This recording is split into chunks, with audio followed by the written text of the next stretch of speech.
When Margaret Peterson Haddix's daughter was in the 3rd grade, she brought home a list one day that described what everyone in her class wanted to be when they grew up. Most of the kids clearly picked the same jobs their parents held, but a few went for the fantastical.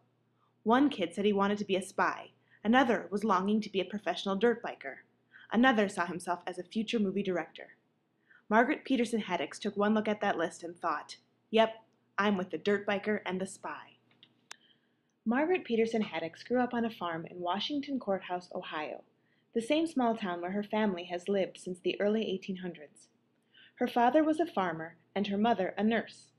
Her time as a young woman was equally split between home and farm chores with her 3 siblings, 2 brothers and 1 sister, and numerous academic and extracurricular pursuits. Through it all, though, she always knew she wanted to write, spending much of her free time reading and composing poetry in secret. Her father was her inspiration, says Haddix, because of the wild and entertaining stories he always told. Though her dad's stories sparked an interest in writing, life in a small town afforded Haddix very little exposure to career writers. She assumed early on that she would only be able to earn a living doing what she loved if she became a journalist.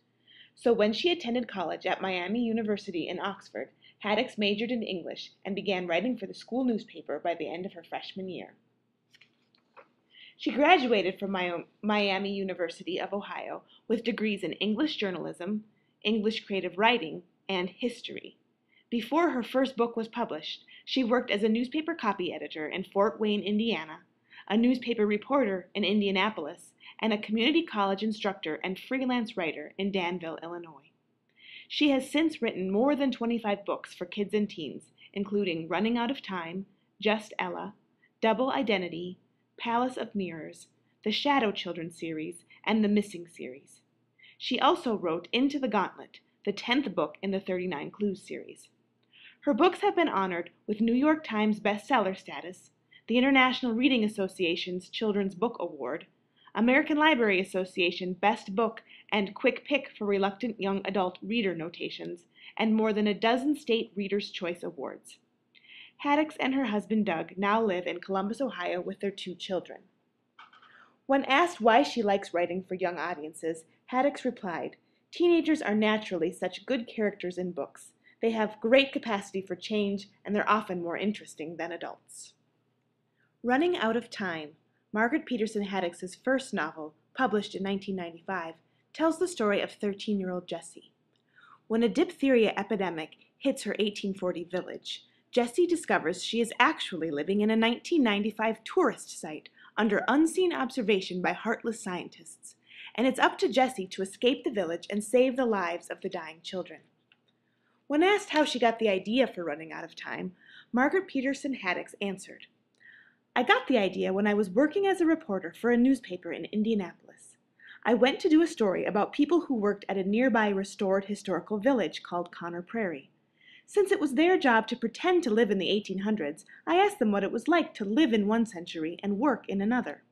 I was intrigued that some of them said that on slow days, when there weren't any tourists around, they practically forgot it wasn't the 1800s. That got me to thinking, what if there were a historical village where the tourists were always hidden and the children were told it really was the past? I thought it was a good idea for a book, but it took me a long time to figure out the book as a whole." In 1998, Margaret Peterson Haddix wrote the first book of what would become a 7-book series referred to collectively as the Shadow Children Sequence. In Among the Hidden, Book 1, we meet Luke. Luke has never been to school. He's never had a birthday party or gone to a friend's house for an overnight. In fact, Luke has never had a friend. Luke is one of the Shadow Children, a 3rd child forbidden by the population police. He's lived his entire life in hiding, and now, with the new housing development replacing the woods next to his family's farm, he is no longer even allowed to go outside. Then, one day Luke sees a girl's face in the window of a house where he knows 2 other children already live. Finally, he's met a shadow child like himself. Jen is willing to risk everything to come out of the shadows. Does Luke dare to become involved in her dangerous plan? Can he afford not to? When asked about her inspiration for this book, Margaret Peterson Haddix answers, "I first started thinking about Among the Hidden when my husband and I were trying to decide whether to have a 3rd child or whether to stop with 2. All the reasons we could come up with for having or not having another baby seemed entirely subjective, more emotional than rational, except the possibility that the world was overpopulated, and it might be irresponsible to have more than 2 kids. I remember thinking in frustration one night, well, if overpopulation were that bad of a problem, there'd be a law that nobody could have a 3rd child. My next thought was, what if there was a law like that? I knew instantly that I had a good idea for a book, regardless of what my husband and I decided. There has been some speculation that this series might become a movie or television series. Here is one 7th grade student's take on that idea.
In the same year that Among the Hidden was published, Haddix also published a very different story called Just Ella. In this continuation of the Cinderella story, 15-year-old Ella finds that accepting Prince Charming's proposal ensnares her in a suffocating tangle of palace rules and royal etiquette, so she plots to escape. Kirkus Reviews says, this cleverly done book would make a good read-aloud for younger children, an addition to units on myth and fairy tales at the middle school level, and will also entertain high school students and lead them to Haddix's other, more contemporary works. When Margaret Peterson Haddix was asked where she got the idea, she answers, I think I can credit, or blame, my daughter with inspiring this book. When she was about 2 or 3, she was fascinated by fairy tales and would beg to have me read them to her again and again. I'd certainly heard all the fairy tales when I was a kid, but somehow they sounded very different to me when I was an adult reading them to my daughter.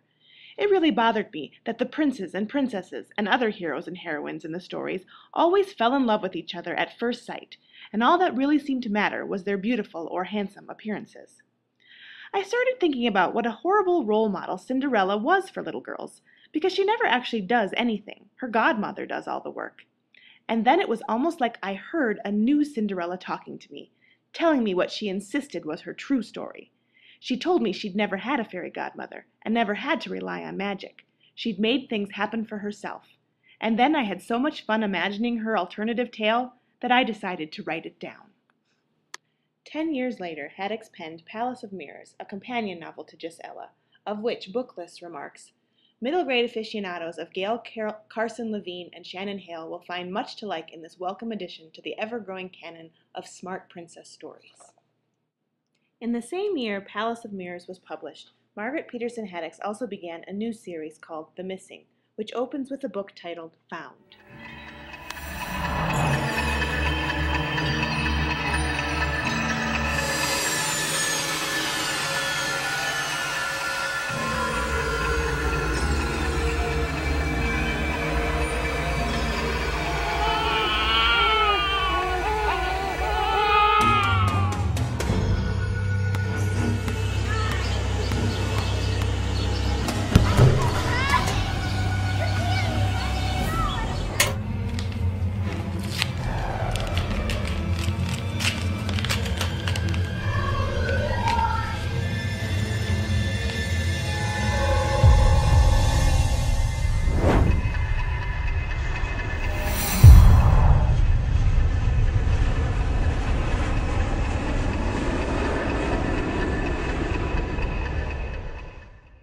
In the span of less than 20 years, Margaret Peterson Haddix has published more than 25 books for young adults and younger readers, ranging from realistic fiction to historical fiction to speculative and science fiction.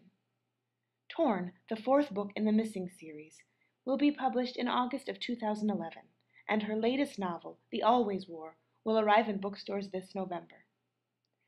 For more plot summaries, critical reviews, awards, discussion questions, and bonus information, please visit haddixbooks.com, the official site of Margaret Peterson Haddix.